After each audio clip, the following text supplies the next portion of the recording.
Good morning, biochemistry nerds. Alright, so I'm here to talk to you today about diabetes. And there's a difference, there's two kinds of diabetes, well, there's three or four, but we're going to go over the two main ones today. Alright, the third one's gestational diabetes. The only thing I'll say about it is if you're pregnant, you're going to make you drink that awful liquid, and then they're going to test your blood sugar a couple of days. And the possible reason for that one is the baby's putting pressure on your pancreas, which causes the beta cells to not release as much insulin. But anyways, that actually brings us to the story. So there's two types of diabetes that most people really concern with themselves. The first one is going to be type 1 diabetes, which some would call T1D. And the second one is going to be type 2 diabetes, which I'll abbreviate T2D. All right. Now, so you probably have a family member somewhere who has type 2 diabetes.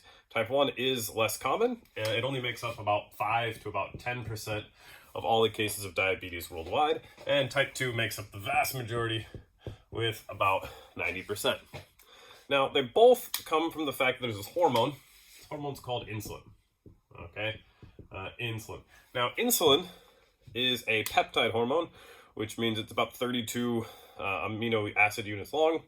And essentially, it binds to your muscle cells or your fat cells. All right, so let's say I have a muscle cell here. And then on the outside of your muscle cell, there's going to be this thing called glucose. All right, glucose. All right, which is very important for you. All right, we talk about that. It's only really in the last 100 to 200 years that we've had so much food that you actually get too much glucose. I remember for most of evolutionary history of mankind, we didn't get enough glucose. The idea was as soon as you got it, you wanted it to go into your body because this is quick energy. Later on, when I get back to access to the lab, I'll have a quick demonstration on the energy of burning sugar versus burning pork fat. You can do this yourself. You get an oxidizer and some sugar, you light it on fire, it'll go crazy. Or you get a piece of fat and you burn it, and I mean, you could if you light some pig fat on fire, you could actually use it to cook some eggs, right? It's so slow, and you're just transferring the energy from the fat into the egg protein. Anyway, so what happens with insulin is it comes on here and it binds to something called the insulin receptor. IR, all right? And this does a whole bunch of things. The only one I'm really going to talk about today is the inside here, then sends another signal to the insulin receptor substrate, IRS, not the Internal Revenue Service, insulin receptor substrate, and that activates PIP1, PIP2, and eventually it activates this protein kinase B, which is also called AKT, because the guys who discovered it with mice called it AKT, and the name stuck. And then AKT takes this transporter here, and then all of a sudden the glucose goes from out of your cell and into your cell. So if your body works like it should, your pancreas has these things called beta cells, and they shoot out insulin when glucose levels are high, and then your muscle cells and your fat cells and your liver cells take glucose and they go, give me glucose, all right? Your brain doesn't need it. Your brain just runs on glucose. It does whatever it wants, all right? And insulin doesn't actually tell your liver to bring in more glucose. It does it without the insulin, but that's a side issue. All right, so anyway, so type 1 diabetes is juvenile onset diabetes was the original name, and it's because it usually happens when you are young, okay? That's very, very important. In general, less than 40, most cases less than 20, all right? And this one's actually much easier to describe what happens here. Okay, so your body, on the outside of every cell, you have other little signaling things, and this is what people are learning about with coronavirus a lot. And these are receptor antigens. So what happens is your body has this thing called macrophages and killer T cells, and on the outside of them, they have little feelers that look for alien invaders. So how do they know if someone's an alien or if someone's, part of the body? And the idea is that you have a password. Basically, you have a little connection there that says, hey, 1, 2, 3, 4, 5, 6. All right, that's your password because you watched Spaceballs a lot when you were a kid. All right, and you've decided passwords don't matter. Anyways, so what happens is these macrophages come along, they see this 1, 2, 3, 4, 5, 6, and then inside the macrophage cell, they send a bunch of signals that says, hey, we know this guy, don't kill him, don't do anything. But here's the kicker. So let's say you get a disease like measles. The reason you should get a measles vaccine is because the measles sees this beta cell, and it's a smart hacker. It takes your computer and it goes, hey, I want that information. It goes this 1, 2, 3, 4, 5, 6, and the measles cell copies it.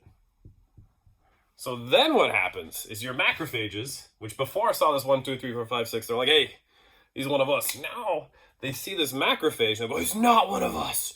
No. And then they learn to kill the measles, but then they also learn to kill the beta cell, which is a huge problem because the only place in your body where you can make insulin is the beta cells of the pancreas. So what happens now is your own immune system, based on measles, or there's a whole other, you could get from the flu, you never know, comes along and says, I'm gonna kill you. All right. And then all of your insulin is gone. Okay, because your body just can't make it anymore. Okay, so what happens is there's no more insulin, so you can't get glucose into your cells. And if you don't have insulin, this is actually fatal. So this is a great thing, the reason for insulin in modern medicine.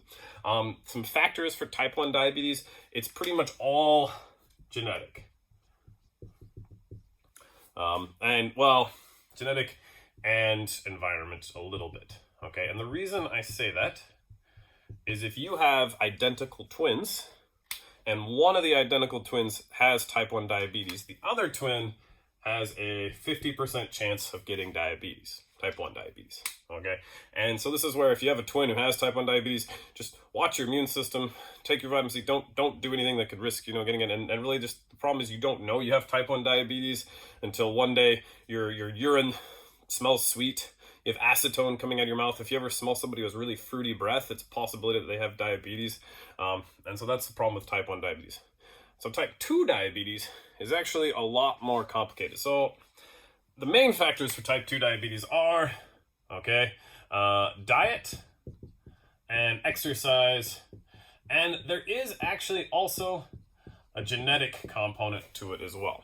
Okay, but the genetic component to type 2 diabetes is actually a lot harder to figure out because every human being is a little bit different and our biochemistry is all just a little bit different. So this is where things get a little bit harder. So one of the common things they've discovered with type 2 diabetes and people that are more susceptible to type 2 diabetes is when this glucose goes into your cell people with type 2 diabetes have insulin. All right, they have insulin usually, okay? Unless, they've had diabetes for 30 years and they've had a terrible diet, then usually their insulin can go all the way gone. Maybe I'll talk more about that here at the end. But so they have insulin usually. The problem is, so the insulin will bind here to the insulin receptor substrate. And then what happens, and this is a few things. The signals that are supposed to go inside just don't happen. So it's like you call somebody, and you make a connection, but you can't hear what they're saying. That's kind of what's going on between the insulin and the cell. The cell's like, hey, I think I hear you, bro, but do you want me to bring in glucose or not? I just don't understand. Do you want me to bring in the glucose? That's one possibility. Another possibility is that they do get glucose into their cell, okay? But what happens is glucose doesn't just go into your cell, okay? So it'll go into the cell, and then, here's the crazy thing, it needs to be phosphorylated. So you have to add what's called a phosphate group onto the end of it. Okay, so you'll take one of these and you'll put it on the end of glucose where one of the alcohol groups is, and then the glucose can't leave the cell. But what happens with people with type 2 diabetes, sometimes this just doesn't work. For some reason, the enzyme that's supposed to phosphorylate your glucose, the glucose goes back into the blood. So you got high levels of blood glucose. All right, so the other factors here, so your diet. Okay, this is where people who eat lots of simple carbohydrates, lots of fructose, lots of sugar, maybe just way too much fat. If you're gonna eat a ton of fat all the time, it's not healthy for you. And or they don't exercise, they don't walk. And there are another things. There's hormones. There's hormones that are involved in this. Okay, so one of the genetic factors for type 2 diabetes is there's a hormone called leptin, and some people who have type 2 diabetes, usually when you're full, your fat cells are now considered an endocrine gland, and they release what's called leptin. Your body's like, hey, I'm full, stop eating. But there's a genetic thing where people just don't have that leptin, so their body doesn't really know they're full, so they just keep eating. All right, so if you see somebody who's a little bit overweight, maybe there's a chance they just don't know when they're full.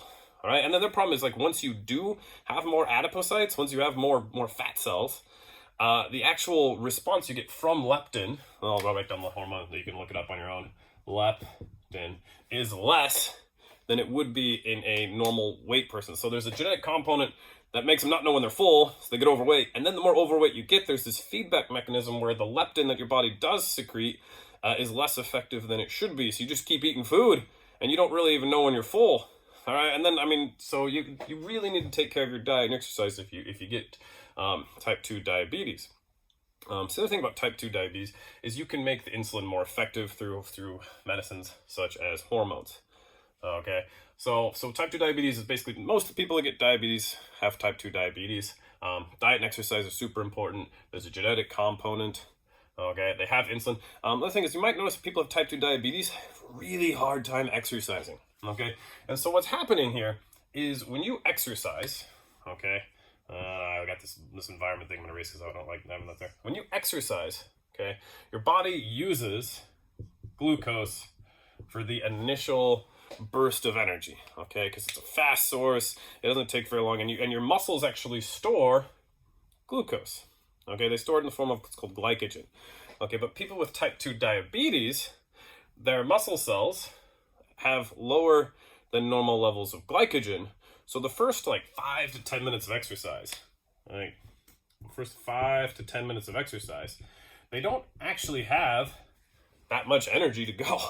So they're going like, oh, this is so hard. And people with pre-diabetes have this too. And what happens is, after about 10 minutes, your body, your muscle cells, inside your muscle cells, they can actually activate glucose transport without insulin. So this is why exercise is so important to get your glucose levels down, is because after about 5 to 10 minutes of exercise, there's a lot of calcium being released inside. So there's a lot of signals that say, hey, we need glucose. And there's other transporter mechanisms that bring glucose into the cell.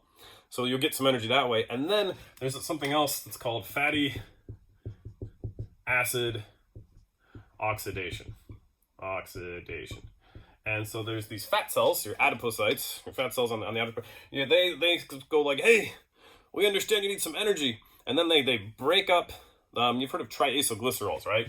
Like those things that when you go to the doctor, they're like, hey, your fatty acids are too high. You're too much fat. You need to lower it. Well, here's the thing, you actually need some of those fats for energy, because when you start going into, did I misspell that? Wow. So once you start going into long-term exercise, you actually need fatty acids for energy, because they're the long-term energy source for your body. All right, so just an overview, and you can prevent type 2 diabetes a lot of ways. Things that diabetics really need to keep in mind here. The treatment for this is you need to make sure you eat lots of food with fiber. Okay, so what they've found is things like a Coca-Cola, right? If you're gonna drink a Coke, it's just gonna be a ton of sugar. It's going straight into your blood, because it'll just go straight into your lower intestine and just go into your bloodstream, okay? And if you can't get the glucose into your cell, that's bad, right? But if you eat fiber, then it takes time for the glucose to absorb, and so you don't get this crazy glucose spike. So if you were to draw a chart of this, I'm gonna take over the side of the board here. If you drink a Coke, and let's say over here is your glucose levels, and this is gonna be time in, we'll say, hours. All right, you're gonna get this giant spike that kind of takes a long time to go down. But if you eat your glucose or anything with fiber, it kind of peaks out. All right, and so you'll get less of a peak. All right, and this is super, super important, because here's the problem. You've all put water through a hose, right? So let's say you have a hose, all right, and your water flows through the hose. All right, saw that coming. Anyways, but what happens if you change the water and you add salt to it, or you add sugar to it? Okay, what happens then is you're changing the force on the hose. And you could try this experiment at home. Take a hose, run water through it for a day, and then look on the inside. And then the next day, run a saltwater solution through it, and you'll see the plastic start to crack and everything. And that's because this is what happens to your arteries over 40 years. And this is one reason why people end up with a heart attack. Okay, so other causes of type 2 diabetes, the one I always forget about is inflammation. All right, inflammation. Okay, inflammation can be good. Okay, if you stab your finger and it turns all red and pussy, that's because your body is sending resources to that part of your body to fix it. And so it's increasing the blood supply. It raises the temperature because bacteria and other things don't tend to survive well at high temperatures. Okay, so the same reason why we are 98.6 degrees Fahrenheit or 37 degrees Celsius is because fungus can't live in your body. I mean, you go from a ton of fungus down to like no fungus. But what happens here with long-term inflammation is when you have excess glucose in your body, you're sending out all these signals from and if you have excess hormones, excess leptin, your body sends something wrong. But it doesn't know where it's wrong. It can't really do anything about it. So it just sends all this inflammation kind of everywhere. And that just slows down all the signals. Like inflammation's good for like a day, but then you realize you gotta like, all right, I gotta lower this inflammation. It's not helping me heal any longer. Okay. So that's another source. So I guess the treatment for type 2 diabetes is some people take insulin. Treatment for type 1 diabetes is always insulin, okay? If you keep your insulin levels regulated, you'll be okay with type 1 diabetes. That's really the most important thing. If you exercise a lot, you're going to need less insulin.